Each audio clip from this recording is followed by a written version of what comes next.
Hello, this is Heather Hoffman, and today I have a fun floral watercolor card with a diagonal masked panel that I created using a couple of different Unity Stamp Company sentiment kits. I'm going to start with a piece of watercolor cardstock, and I'm using some blue painter's tape. Now I would recommend maybe testing it out on a few different styles of watercolor paper, or maybe put that tape on your pants and get a little bit of lint on it so it doesn't stick quite so much. When I got to the end, I ended up noticing I peeled a little bit of my watercolor paper off, and I know I need to test it and play with it a little bit more, but I would suggest doing that. I'm using a floral image from Every Single Day. It's the June 2018 sentiment kit, and I'm going to just kind of turn my stamp each section as I stamp it, kind of planning where I want to place it. And so I only inked the part that I really needed to show around the edge of the painter's tape, so I didn't have to ink my whole entire image. And because it's watercolor cardstock, I am stamping my image twice to get a nice clear impression on the texture of the watercolor paper. I'm using VersaFine Onyx ink. It's a great pigment ink that works really well for watercolors. It's color fast, or it doesn't run with the water, so as I do my watercolors, the image will stay nice and clear. There's lots of different watercolor friendly inks that you can use. And I'm going to clean my stamp off real quick, and then I'm keeping that tape in place while I do my watercoloring. I had used it to kind of hold it in place in the MISTI so that I could stamp off the edge of my cardstock in my mini MISTI.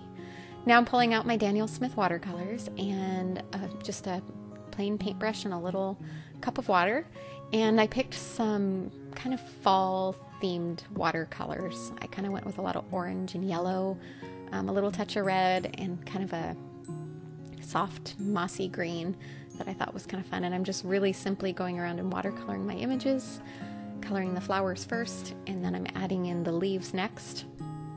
And then once I'm done with all of those, I'll kind of fill in the background around there too. Building up the color as I go. I started with just kind of a lighter wash, and then I keep adding deeper color as I go along to get my color built up. So I'm gonna stop talking for a minute and let you watch me color, and then I'll tell you what's next.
Now that I finished my watercolor, I'm going to peel that painter's tape off. And again, at this point, I'm not quite sure if I should have let my watercolor dry a little more, but I noticed it peeled off quite a bit of the texture of the paper there. Instead of throwing it away, which I was tempted to at this point, but I had already gone through all the watercoloring, so I decided, you know what, I'm just going to use that. And it almost gave it like a handmade paper kind of a texture, just a little bit of a roughness to it. Like I said, I just kind of went with it. I used a sentiment from There Is No Reason, which is the August 2018 sentiment kit. I stamped it on there, and then I added a couple rows of machine stitching with my sewing machine. And afterwards, right before I assembled the card, I did add a few little black splatters just to finish it off. Thanks so much for coming by. Hope you enjoyed. Have a wonderful day.